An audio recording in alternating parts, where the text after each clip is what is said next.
Inside a high-stakes congressional hearing in Washington, D.C., Jim Jordan launched a brutal attack on Jasmine Crockett, accusing her of weaponizing race and gender to push a radical agenda. He tried to dominate the narrative, framing himself as the defender of American values. But within minutes, Jasmine struck back with a sealed folder and a bombshell recording that exposed Jordan plotting to bypass the Constitution to keep his party in power. If this is what he says behind closed doors, what else are they planning while we're not watching? Stay with us. This is a story worth every second of your time. Under the blinding fluorescence of the House Oversight Committee chamber, the stage was set, not for discussion, but for confrontation.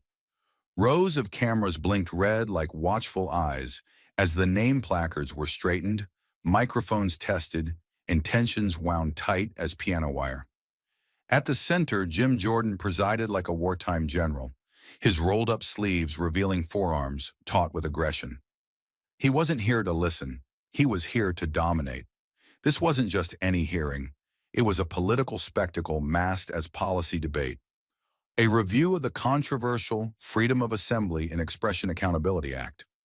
Framed as a bill to protect public order, the legislation reeked of overreach, granting law enforcement sweeping powers to preemptively detain protesters and restrict gatherings deemed potentially disruptive. And seated alone at the witness table was Congresswoman Jasmine Crockett, civil rights attorney, relentless questioner, and the only voice in the room who had actually stood with those dragged off sidewalks for chanting too loud. Her presence was not welcomed. It was tolerated, barely.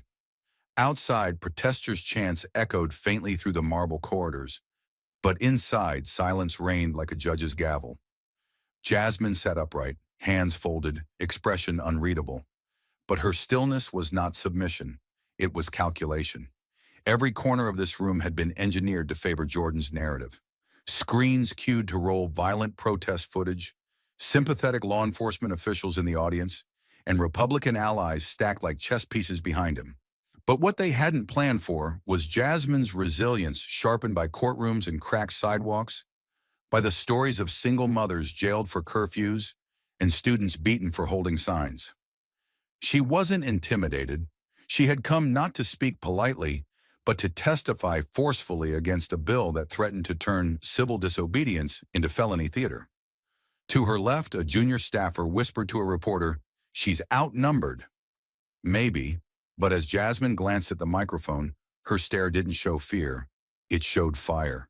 They could surround her with microphones, edits, and theatrics, but they would not silence her. Not today. And just as the silence settled, dense and expectant, Jim Jordan leaned forward with the kind of practiced ease that came not from confidence, but from years of using power like a club. His fingers drummed the table once, twice before curling into a fist beside the mic. "Let's get one thing clear," he said, voice smooth and calculated, like a surgeon about to cut. "We're not here today to indulge in emotional theatrics or identity-driven grandstanding." His eyes locked on Jasmine Crockett, not with respect, but with the dispassionate coldness of a man who saw her not as an equal, but as a symbol to be dismantled. "Congresswoman Crockett," he continued, deliberately slow, "has made a career not on policy, but on performance, not on merit, but on outrage. And let's be honest, the only reason she's sitting here before us today is because she checks the right boxes for political theater." The words dropped like anvils in the room, stunning even some of Jordan's own colleagues. Jasmine didn't blink, but the tension in her jaw told its own story. Jordan wasn't debating ideas. He was gutting identity, reducing a career carved through legal battlefields and legislative trenches into a checklist of race and gender. "She doesn't represent unity," he went on, voice rising with every syllable. "She represents the politics of division. She's part of a movement that sees America not as something to be healed, but something to be perpetually condemned." He turned to the crowd, to the cameras, to the record. "This is not a witness. This is an activist dressed as a lawmaker. And what she wants is not justice, it's control. Emotional control, narrative control, power, masquerading as victimhood." It was a masterclass in deflection. a calculated attempt to drown credibility beneath caricature. Behind Jordan's words was a deep, corrosive implication that Jasmine's intellect, her legal victories, her voice, none of it was real, that she was a figurehead, not a force, that everything she had earned was given, not fought for. The cruelty wasn't loud, it was surgical. He didn't scream, didn't slam the table. He stripped her down piece by piece, all while never raising his tone. And as he leaned back with a satisfied breath, letting the silence linger like ash after detonation, the cameras stayed on Jasmine's face, waiting to catch her flinch. But Jordan wasn't done drawing blood, not when he could still weaponize her past to poison her present. With a slow, deliberate motion, he reached into the folder beside him and retrieved a bundle of printed tweets, each one enlarged, highlighted, and color-coded like evidence at a crime scene. He held them up one by one like trophies, letting the silence stretch long enough to invite the cameras to zoom in. "Let the record show," he began, his voice oiled with condescension, "that this is the kind of language Congresswoman Crockett believes is befitting a public servant." He read the first tweet aloud. "If the system was built to silence us, then our rage is not the problem. The silence is." He paused, savoring the tension, before twisting the context. "This was posted," he said, "mere hours after violent clashes erupted outside a federal courthouse, clashes she still refuses to condemn." Another tweet followed, then another, each one pulled from years past, stripped of nuance, loaded with implication. None of them referenced violence. None of them incited harm. But in Jordan's cadence, they were dangerous, not because they encouraged destruction, but because they refused to apologize for existing loudly. "This isn't lawmaking," he sneered. "This is radicalism on display." Then came the video. One click of the remote, and a screen flared to life behind him. There she was, Jasmine Crockett, voice raised in a committee hearing, slicing through hypocrisy like a surgeon with a scalpel. But the clip had been edited. The tone was amplified. The cuts were jagged. It looped just long enough to make her look unhinged, angry, unrelatable. The context was gone. The provocation she was responding to, erased. All that remained was a caricature, a black woman with fire in her voice, framed as a threat. Jordan gestured to the screen as though it proved everything. He didn't shout. He didn't need to. His words were cold and surgical, every sentence meant to sever Jasmine from the legitimacy of her office. "Is this the kind of temperament we expect from someone charged with writing our law?" he asked, turning to the room as if inviting the audience to answer. And then, quietly, firmly, with a finality sharpened by contempt, he delivered the line that would echo long after the microphones cooled. "A person like you has no place in the United States Congress, let alone in shaping the laws that govern the American people." It wasn't just an insult, it was an execution attempt, public, strategic, and cruel. He wasn't debating her ideas. He was revoking her right to exist in the arena. And as he closed the folder with a crisp snap and leaned back in his chair, the air in the room turned heavy with something unspoken. Injustice, arrogance, the suffocating pressure of being told in front of a nation that your voice is invalid not because it's wrong, but because it dares to speak at all. Jasmine didn't flinch, not yet, but every camera was trained on her like a sniper. Every viewer at home was holding their breath, and Jim Jordan, resting in the comfort of his cruelty, had no idea that he hadn't ended her. He had only awakened something deeper. But just when Jim Jordan's final line struck like a dagger, cold, final, sharpened for maximum humiliation, the chamber didn't erupt. It held its breath. The silence that followed wasn't passive.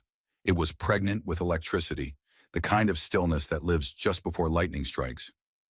All around her, members of Congress shifted in their seats, some visibly outraged, others frozen in the awkward paralysis of complicity.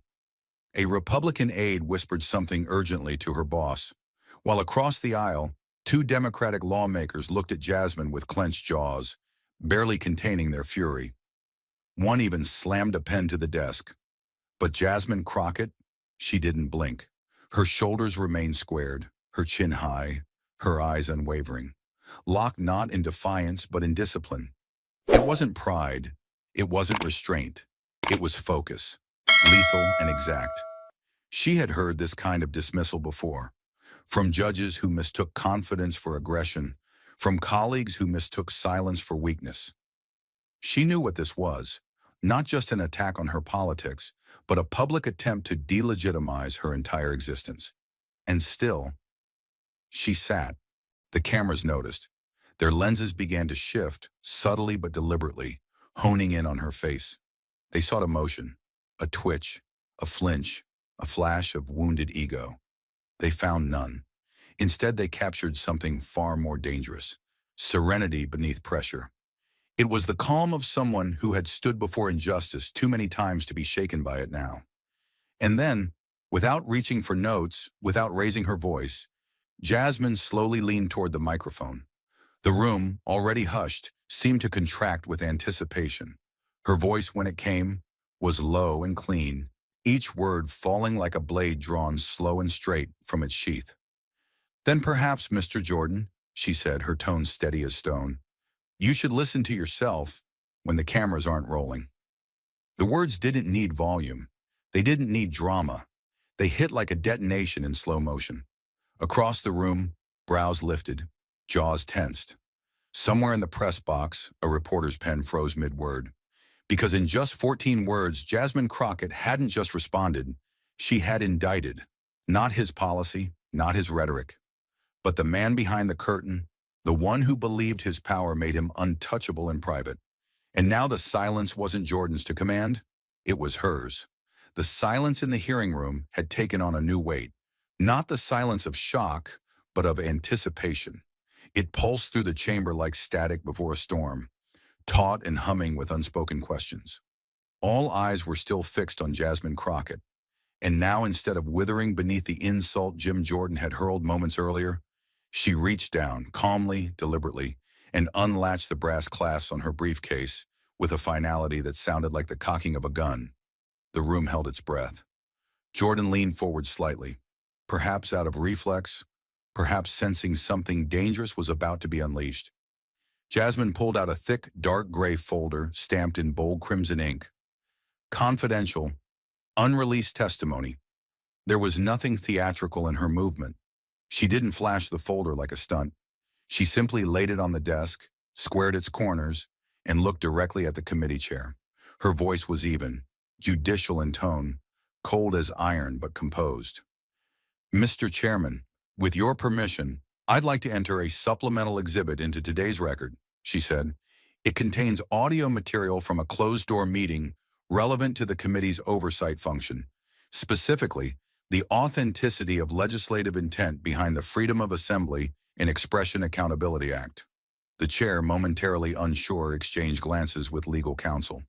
Whispers buzzed for 3 seconds before he nodded. "So entered," he said, his voice quieter than before. That was all she needed.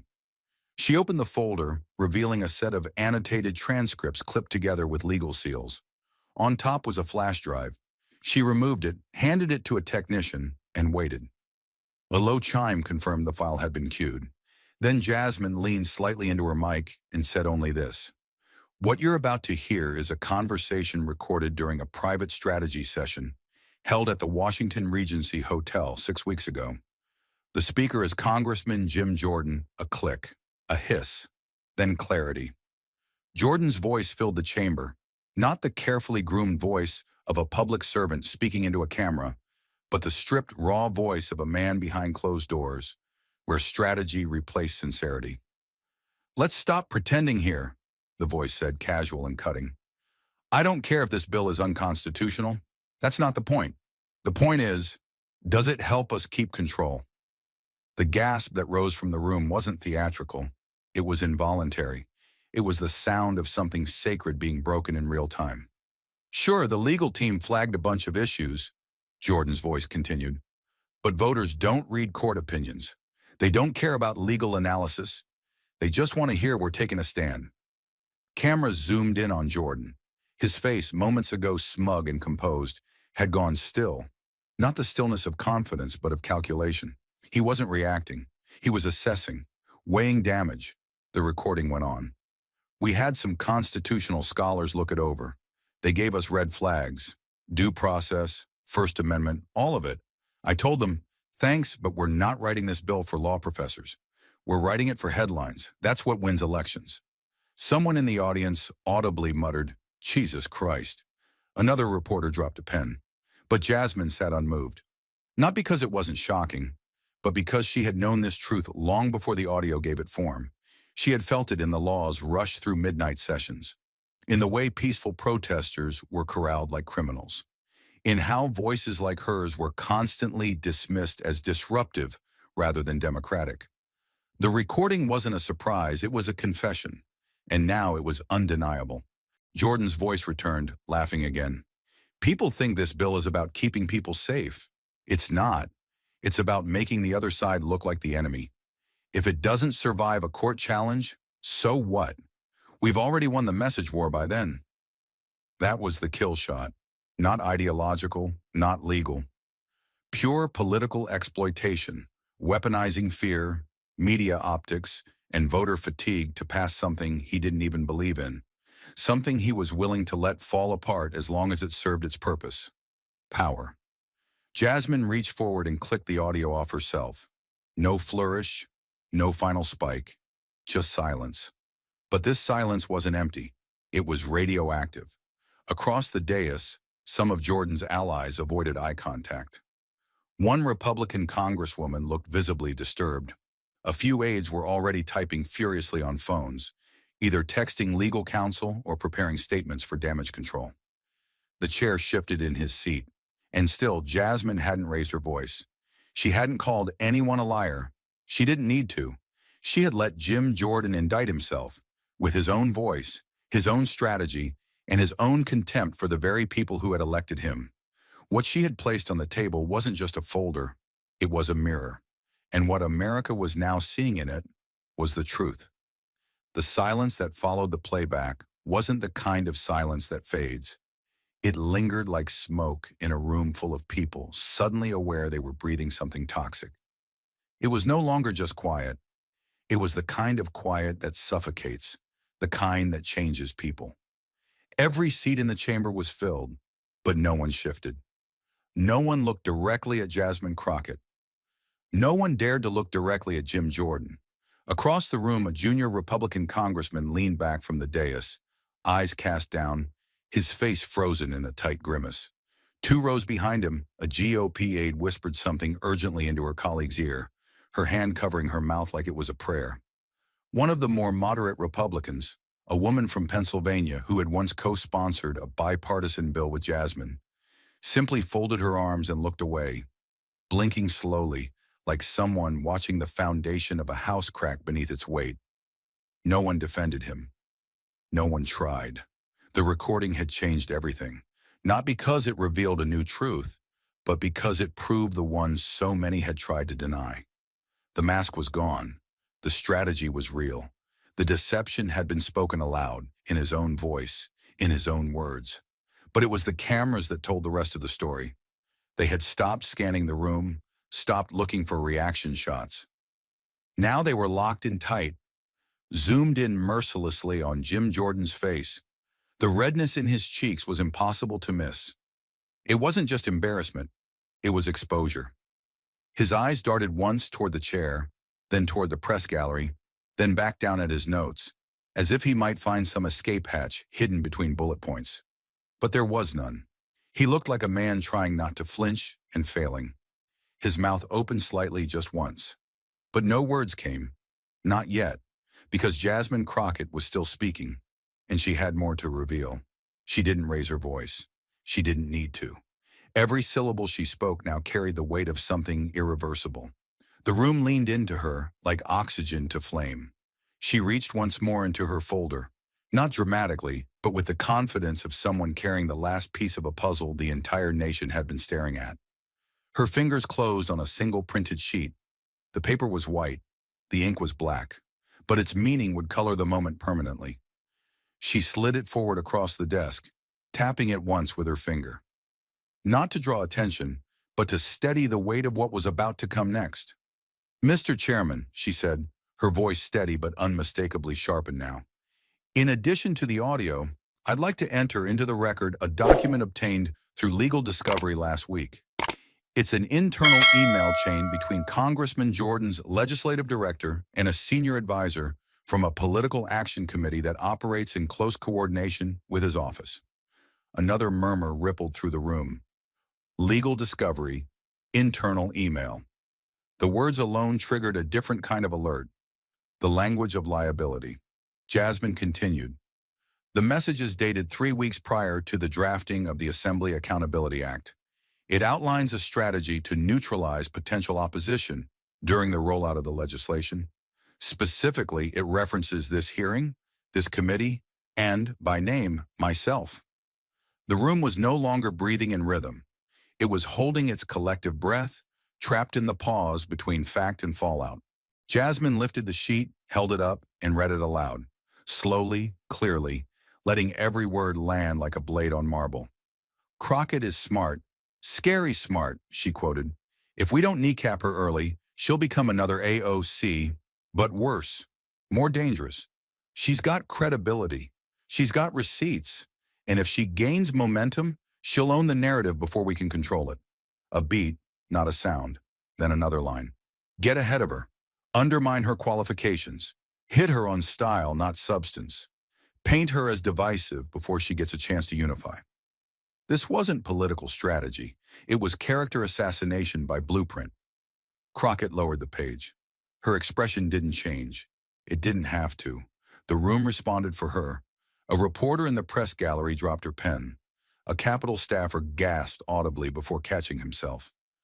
Across the aisle, one Republican representative who had been nodding along with Jordan minutes earlier now sat completely still, arms crossed, eyes on the table.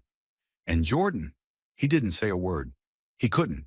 His face was a picture of crisis, caught somewhere between fury and fear, his hands gripping the edge of his desk so tightly his knuckles paled. There was no smugness left. No smugness. No spin. No smirk. There was only a man cornered by his own words, his own tactics, and now, his own exposure. Jasmine didn't smirk either. There was no triumph in her voice, only clarity, because this wasn't about winning a headline. It wasn't even about beating Jordan. It was about exposing what power looks like when it stops pretending to be honest. She didn't gloat. She didn't celebrate.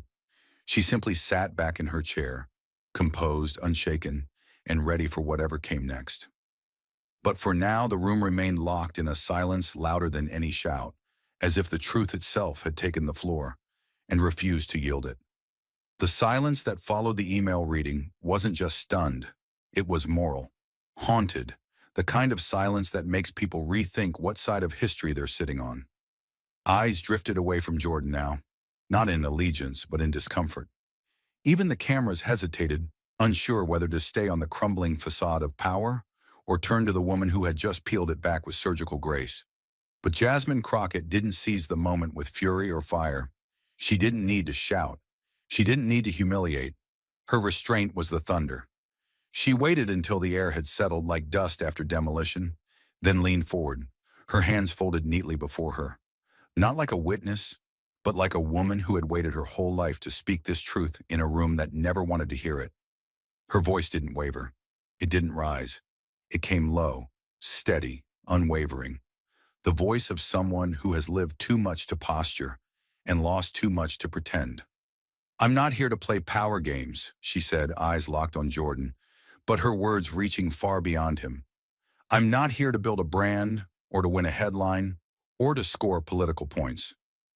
She paused not for effect, but because what came next needed weight, not volume.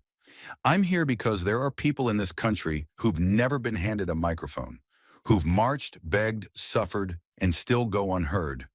People whose stories get buried beneath bureaucracy. People who only show up in footage when they're in handcuffs or body bags.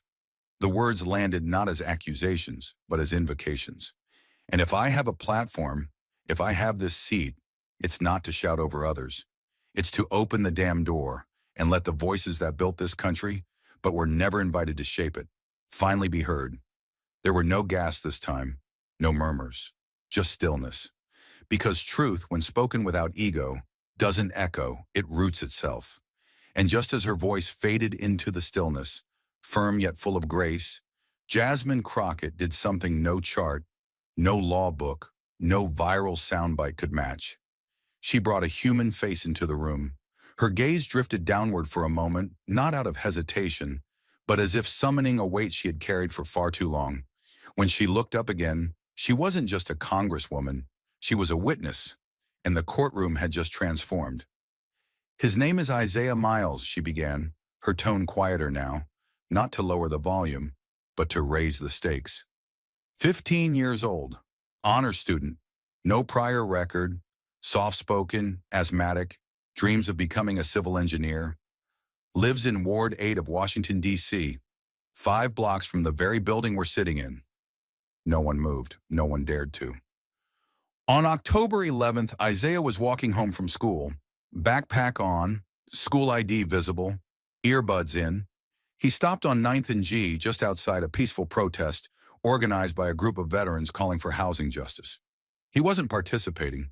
He wasn't chanting. He wasn't even aware there was a protest nearby. He sat on a bench to tie his shoe.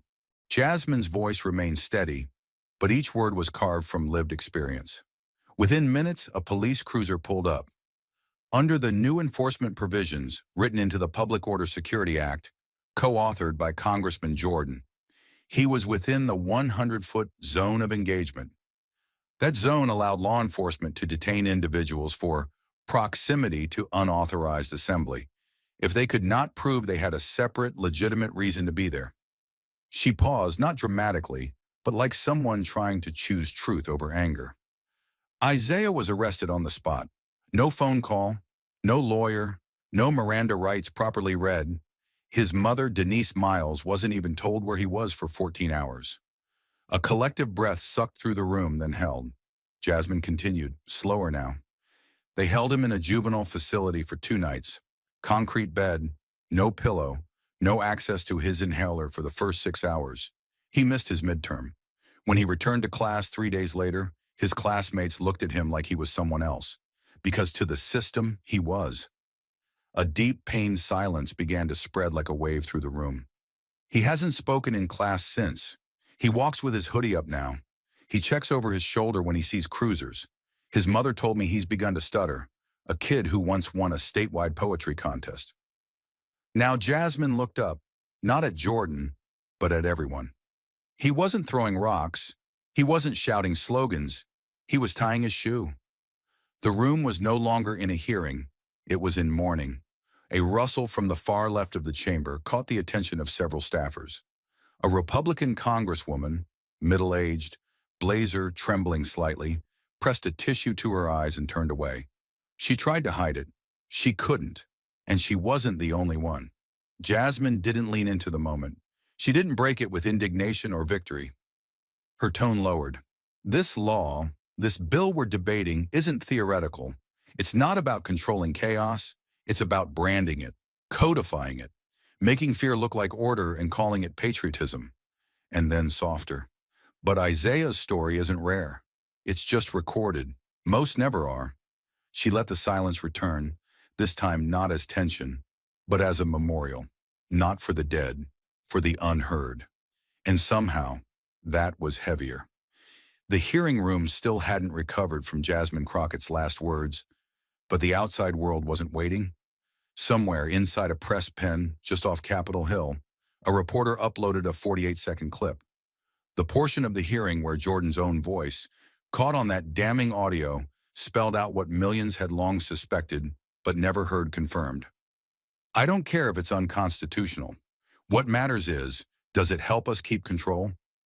Within minutes, the clip was retweeted by a staffer from The Atlantic, then a legal scholar, then a retired judge, then a high school civics teacher in Missouri. It was no longer content. It was evidence, and the nation knew it. By the time the committee adjourned and Jasmine walked down the Capitol steps, the clip had passed 2.3 million views. The word unconstitutional was trending worldwide. But it wasn't just the view count. It was the tone of the responses, the raw emotion bleeding through the screen. One user wrote, "I just watched that on my lunch break and forgot to finish my sandwich. I'm shaking." That night, every major network cleared space. CNN bumped a scheduled interview with a foreign diplomat to air the full exchange. The Chiron read, Jordan caught on tape. I don't care if it's unconstitutional. They didn't even edit for brevity. They played the full clip, including Jasmine's words that followed, her story of Isaiah Miles, and the way she lowered her voice as she said, he wasn't shouting slogans, he was tying his shoe. On MSNBC, Rachel Maddow opened with one sentence. Tonight, a voice was heard that many in power hoped you'd never listen to. She replayed Jasmine's reading of the leaked email in full. If we don't kneecap her early, then simply paused and looked into the camera. This isn't opposition, she said. This is a political assassination plan, and she didn't just survive it, she flipped the script. But perhaps the most jarring ripple came from Fox News. At first, their coverage was cautious. The morning anchors offered limited comment pending full verification. But verification came quickly, and with it, cracks in the wall. By mid-afternoon, senior legal analyst Greg Tapping admitted during a panel, look, I don't care who you vote for. This is damaging.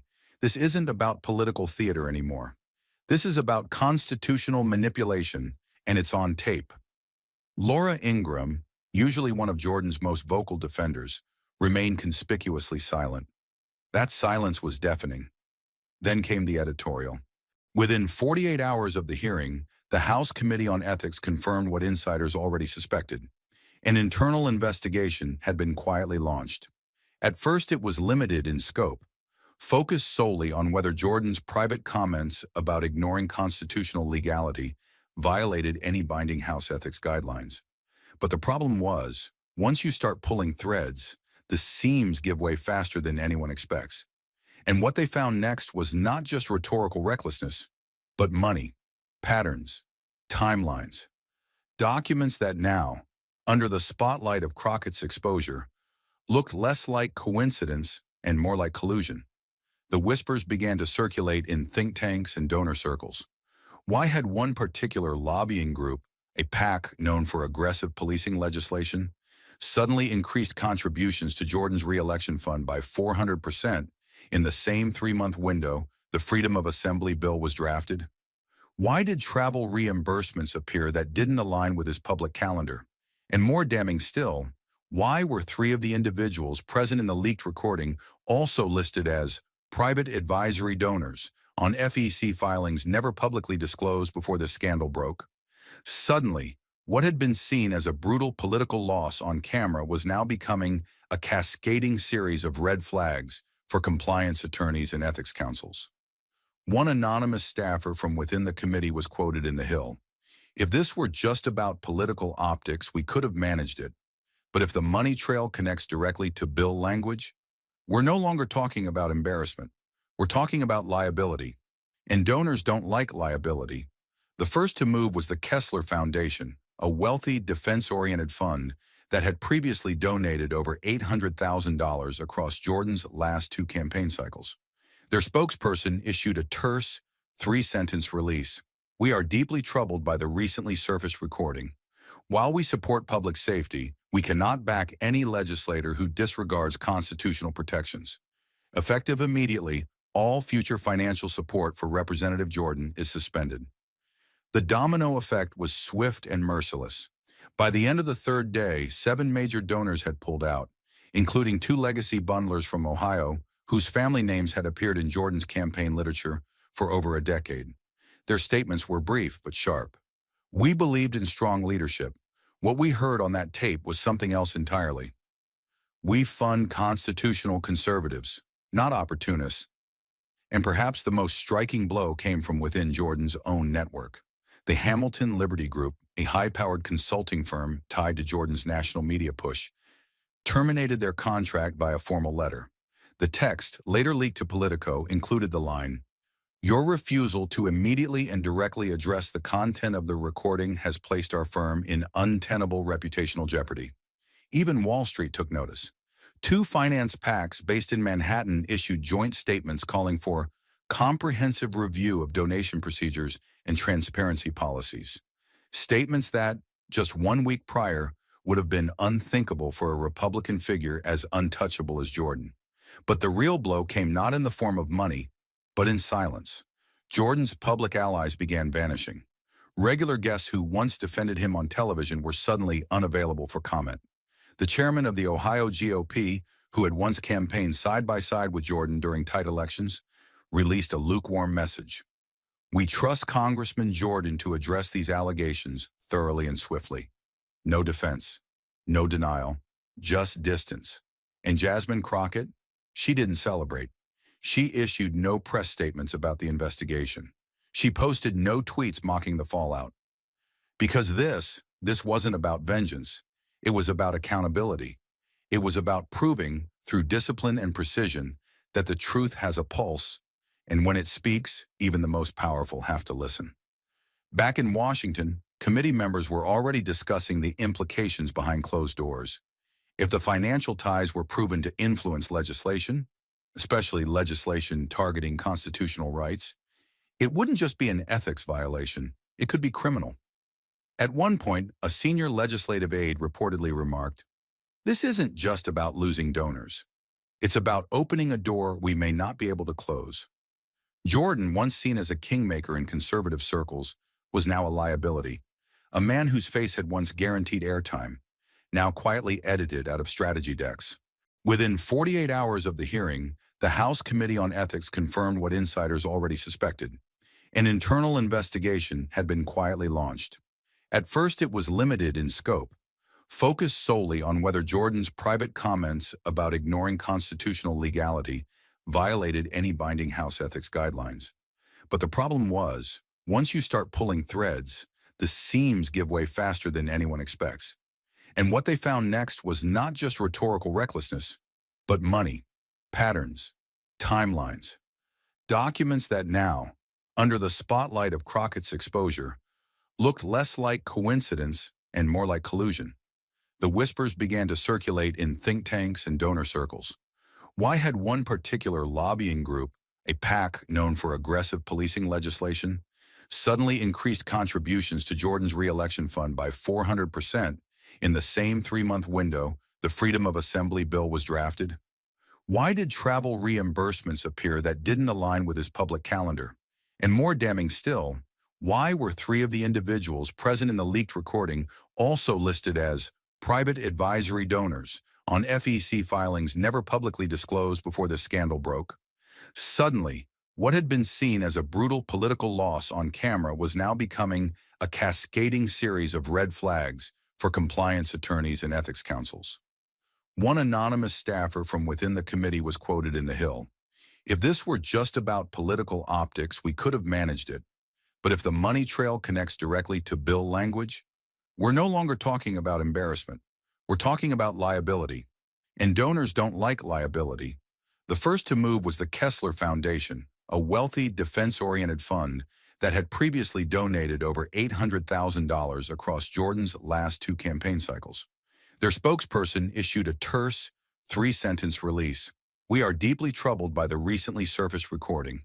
While we support public safety, we cannot back any legislator who disregards constitutional protections. Effective immediately, all future financial support for Representative Jordan is suspended." The domino effect was swift and merciless.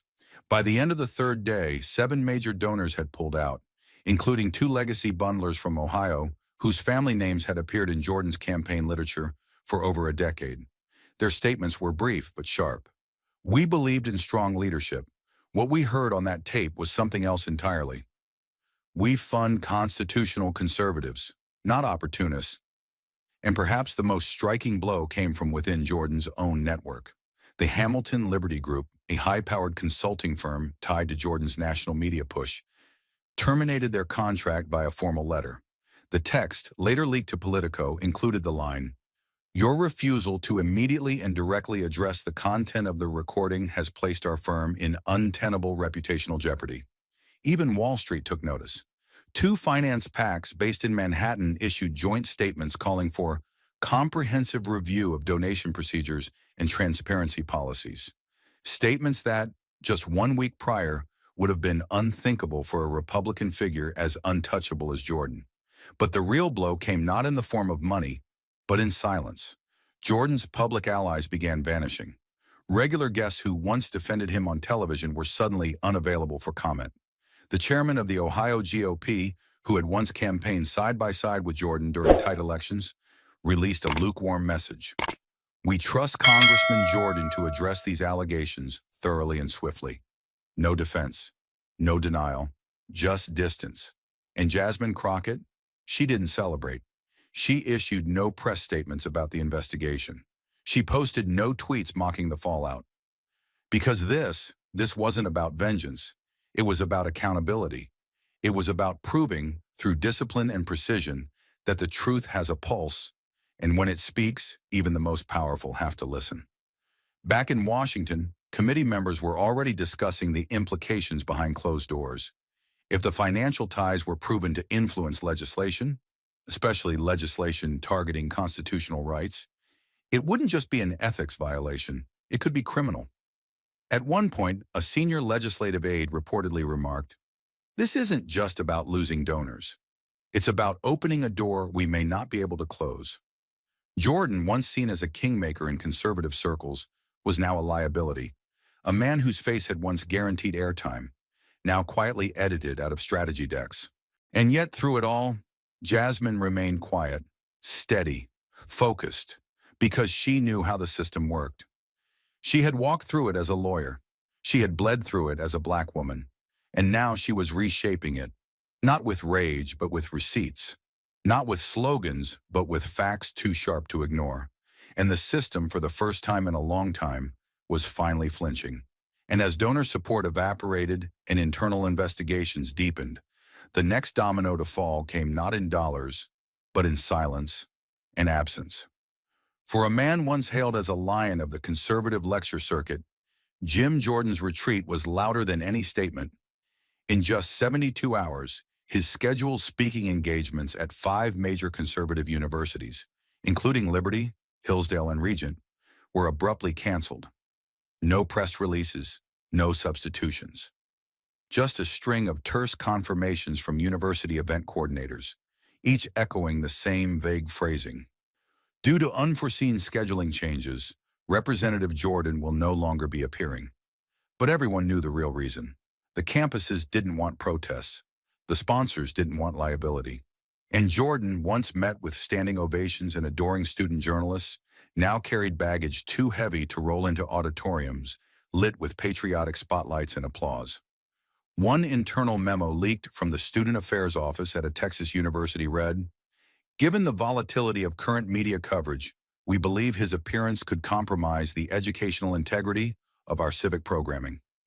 That memo made its way onto Reddit, Twitter, and eventually into the inboxes of conservative donors who had once underwritten his events. The optics were no longer manageable. For a man who built part of his public identity on being unafraid to speak anywhere, his silence had become the clearest message of all. When the damage could no longer be avoided, Jordan finally resurfaced, not at a live town hall, not in front of a student body, but in a tightly controlled one-on-one interview on Fox News. Gone was the swagger. Gone were the rolled-up sleeves, the confident shoulder rolls, the righteous tone of defiance. In their place, a visibly strained man behind a carefully lit desk, brow creased just a little tighter than usual, the corners of his mouth drawn in too stiff to pass as casual. The host, known for softball openings, began gently. "Congressman, I know it's been a challenging week. Do you want to respond directly to the controversy?" Jordan cleared his throat, leaned forward, and gave a performance that even longtime allies found difficult to swallow. "Look, I don't know who recorded that meeting," he said, voice just a touch too measured. "But what I can say is, I don't think that clip shows the full context of the conversation." The camera zoomed in slightly as if searching for sincerity. It found only evasion. "What people didn't hear," he continued, "was the rest of the discussion. The nuance, the broader legislative strategy, the hypotheticals we were throwing around. But there was no fire, no fight, just a man trying to navigate quicksand while pretending he still controlled the ground. What followed wasn't a denial. It wasn't even a defense. It was a deflection, the kind that works in green rooms, but not in a country that had just heard you say the Constitution didn't matter. Across social media, the response was immediate and brutal. He doesn't deny the words. He just doesn't like that we heard them. The context was crystal clear, Jim. You said what you meant. And perhaps most damning, from a political science professor at one of the very universities where Jordan had once been invited to keynote, if that's his version of accountability, he has no business teaching young people about democracy. The fallout continued. One by one, student groups that had once campaigned to bring Jordan to their campuses began scrubbing his name from flyers and event pages. Several conservative newspapers at those schools ran editorials, urging campus leaders to reconsider whom they gave platforms to. And behind closed doors, Jordan's speaking bureau, an elite team responsible for booking political figures for high-dollar engagements, placed his profile under review. It wasn't a suspension, but it was close. It wasn't just that the crowd had turned, it was that the crowd no longer trusted the man holding the mic. Jordan's words, meant to be private, strategic, disposable, had instead become permanent, radioactive, and unforgettable. And now no stage could carry them without carrying the consequences. And while Jim Jordan shrank from podiums once reserved for loyalty and applause, Jasmine Crockett was walking into rooms where no one like her had ever been invited before. Not as a curiosity, but as a force. The silence that once met her credentials now gave way to standing ovations before she ever reached the microphone. Within 2 weeks of the hearing, 2 unexpected invitations landed on her desk, one from Harvard Kennedy School, the other from Yale Law. They weren't ceremonial. They weren't symbolic. They wanted her voice, her mind, her fight, front and center. And she didn't come to soothe. She came to unmask the myth of transparency and force the nation's brightest minds to confront their complicity. Her lecture at Harvard was titled simply, "Who Speaks for the Unheard?" She walked into the crimson-trimmed auditorium in a navy suit, no notes, no teleprompter, just a folder marked with a single word in bold, truth. Cameras flashed. Professors whispered. The audience, lawmakers' sons, future Supreme Court clerks, policy elites, sat with backs stiffened and eyes locked as she stepped to the podium. "Let's talk about what representation actually means," she began, voice steady, tone surgical. "Because it's not about how loud you speak, it's about who was never handed a microphone to begin with." She told them about Isaiah, about the recording, about what it meant to be interrupted by the same men who wrote the rules she was sworn to defend. She laid bare the machinery of selective outrage, the way justice was contorted to protect privilege.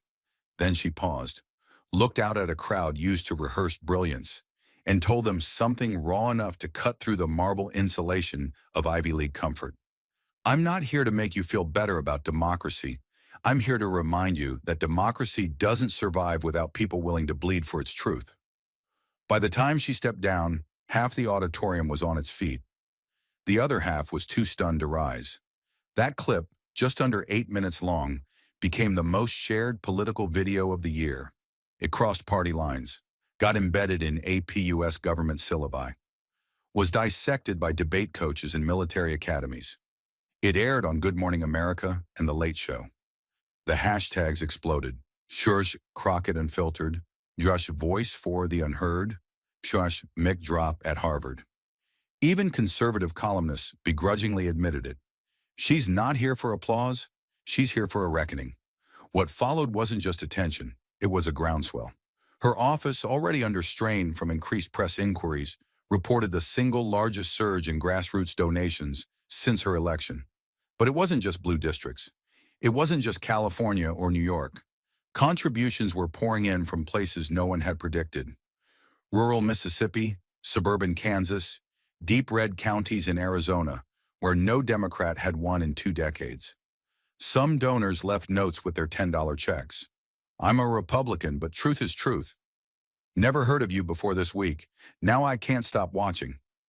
Her staff worked overtime to process the influx, and still the totals kept climbing. Hundreds of thousands, then millions, from Americans who didn't agree with all her views, but saw in her something politics had forgotten how to reward: courage without agenda. She didn't gloat. She didn't posture. She showed up every day to the same desk, the same files, with the same fire she carried into that hearing. But Washington noticed. Behind closed doors, committee chairs, who once rolled their eyes at the rookie from Texas, now whispered to senior aides, "We may need her on judiciary. She's got legal chops.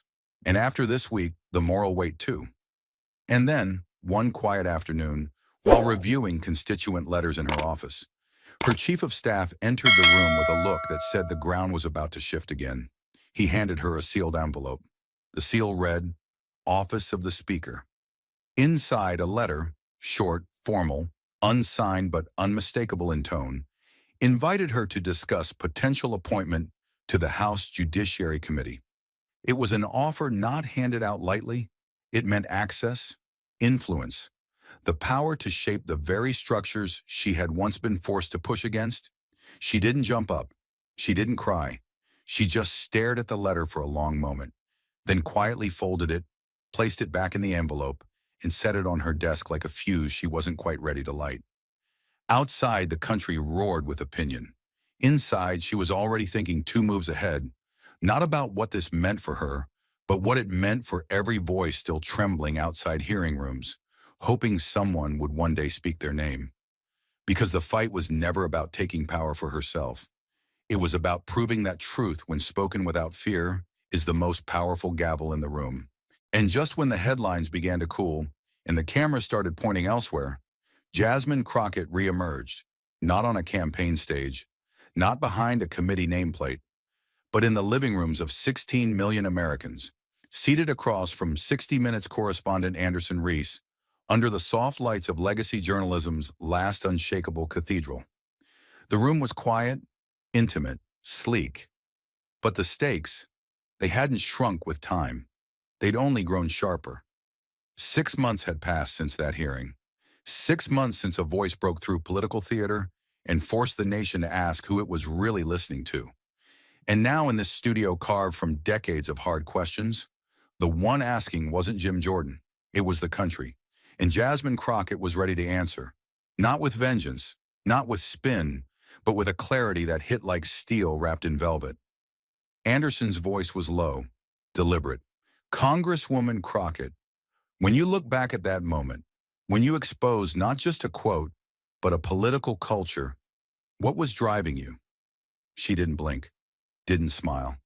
Her hands remained folded in her lap. "Honestly, it wasn't about exposing anyone. It was about ending the silence that too many people have learned to live with." Reese nodded slowly, letting the silence stretch just enough. "And do you think it worked?" Jasmine leaned forward, not with force, but with the kind of stillness that draws cameras closer, not out of habit, but necessity. We don't fix a country by pretending its most powerful men are honest just because they speak into microphones. We fix it by refusing to stay quiet when we know they're not. Then came the moment, the quote that would run across headlines, syllabi, op-eds, and kitchen tables for weeks to come. Her voice didn't rise. It dropped, just enough for the nation to lean in. "No one in that chamber was perfect. I'm not perfect. But if you use power to protect a lie, then that power is meaningless." It hit like thunder, muffled in velvet, low, devastating, and impossible to ignore. The clip played in full before the commercial break, and by the time it returned, the internet was already on fire. Shakter, Power V is truth. Shakter, Crockett 60 Minutes. Kanashi, the lie is the threat. Trending in real time. Even late-night comedians paused their satire to say, "Now that's how you carry a moment into history." But something deeper happened. Something no retweet could measure. Professors began rewriting their syllabi. Across Ivy League halls and community colleges alike, political science departments began titling their new spring modules, "Modern Political Ethics, the Crockett Paradigm." Law schools pulled the transcript into case study packets.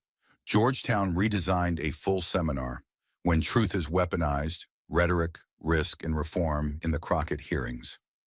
A philosophy professor at the University of Michigan described the moment like this in an academic journal.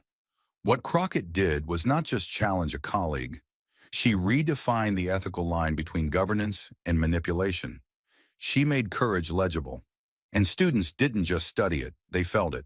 They debated it with fire. One student in North Carolina said, "It's the first time I believed someone was telling the truth on TV, and wasn't doing it for votes.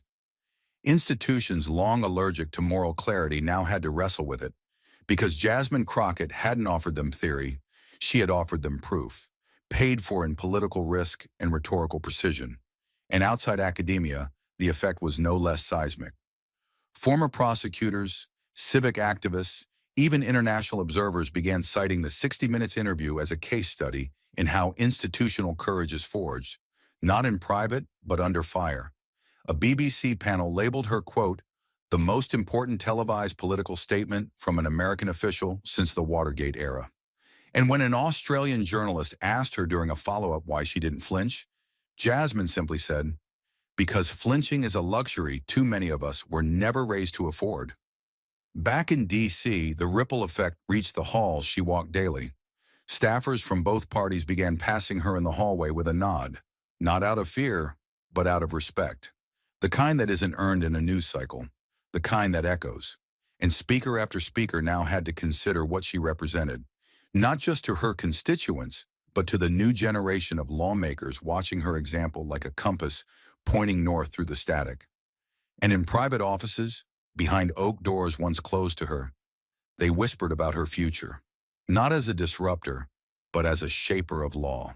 Because Jasmine Crockett had done the one thing every party fears and every democracy needs. She made integrity impossible to ignore. And the nation, whether it knew it or not, had already begun recalibrating its definition of power. Not as volume, not as legacy, but as truth, spoken precisely when it matters most. And though the headlines slowly faded and the nation's attention predictably shifted to newer scandals and fresher outrages, one figure remained suspended in a peculiar purgatory, not destroyed, but undeniably diminished. Jim Jordan did not leave Congress. He didn't resign in disgrace or vanish from public view. But the man who once stormed into hearings with certainty, who commanded camera lenses like they were owed to him, now moved through the halls of power with something that looked a lot like hesitation. He still had his seat. He still had his voice. But something had fractured, something no televised apology or donor dinner could restore. In private, former allies tiptoed around his name in strategy meetings, no longer invoking him as a symbol of strength, but as a cautionary tale. Fundraising events that once welcomed him with red carpet smiles now gently declined his RSV. Conservative student groups that had begged for his presence just a year earlier began replacing him with newer, safer faces. And though his loyal base in Ohio still clung to their champion, the wider machine he once helped steer began looking elsewhere, toward those untouched by scandal, unbruised by truth. It wasn't the audio alone that did it. It wasn't just the donor fallout or the open investigation into his lobbyist ties. It was the silence, the long, unshakable silence that followed Jasmine Crockett's final question. The one that no spin, no talking point, no carefully rehearsed soundbite could extinguish. That moment, her voice steady, her expression unreadable, her gaze locked not on Jordan, but on the nation itself, played again and again in the public memory. She hadn't shouted. She hadn't risen in fury. Instead, she leaned slightly forward at the microphone and dropped 12 words that landed harder than any sanction, censure, or committee vote ever could. Disagreement doesn't scare me. Deliberate dishonesty, that's what kills democracy. There had been a beat, just one, where no one in the room moved. Even the ambient rustle of note pages and distant camera shutters seemed to vanish. It was as if the truth had sucked the air out of the room, demanding silence not out of fear, but out of reverence. And in that breathless stillness, something irreversible occurred. That sentence became more than a rhetorical flourish. It became a test. Across the country, pundits dissected it. Professors added it to their syllabi. Faith leaders quoted it in sermons. Editorial boards placed it at the top of their Sunday columns, asking if we, as a democracy, had grown too accustomed to lies that came dressed as conviction. Deliberate dishonesty. The phrase hit like a mirror no one wanted to look into. Politicians across the aisle scrambled to assert their commitment to truth, while simultaneously retreating from Jordan's orbit like it carried contagion. And Jordan? He dismissed it at first, claimed context was lost, that his critics misunderstood the complexities of real governance. But the damage wasn't in the misinterpretation, it was in the clarity.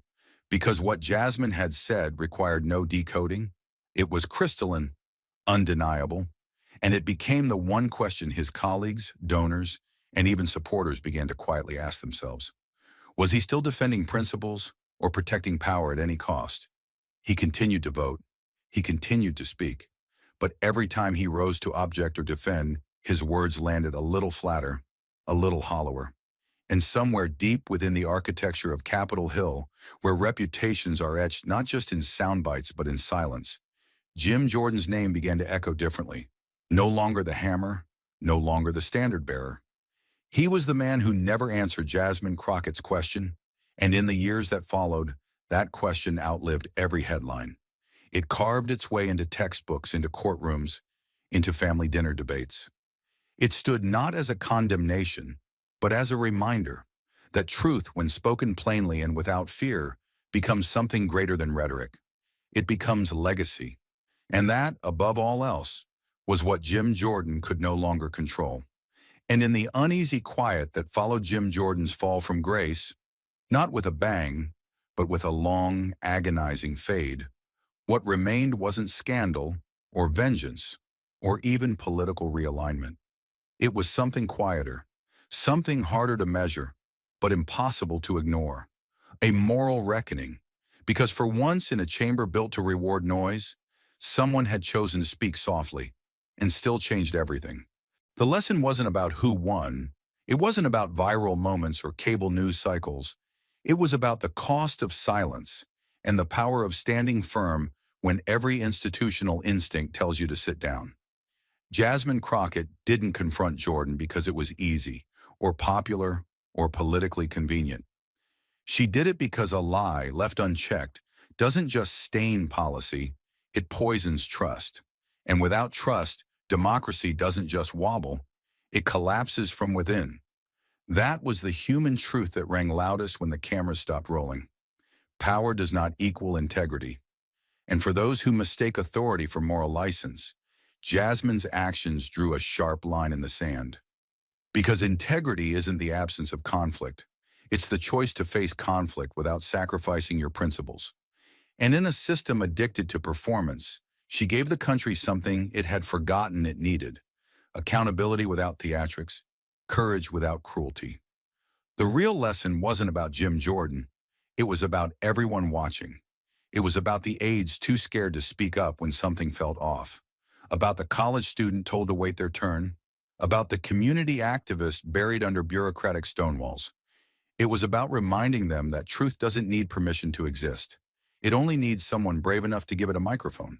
And in that hearing room, when Jasmine unfolded those confidential files and exposed the rot with surgical calm, she reminded America that the fight for justice is not always waged with fists or slogans, but with preparation, restraint, and devastating clarity. Her power wasn't in the volume of her voice. It was in the weight of her conviction. But perhaps the greatest lesson of all came in the aftermath, not from the headlines, but from the lives quietly changed. A law professor in Chicago began assigning Crockett's testimony in her first-year ethics class.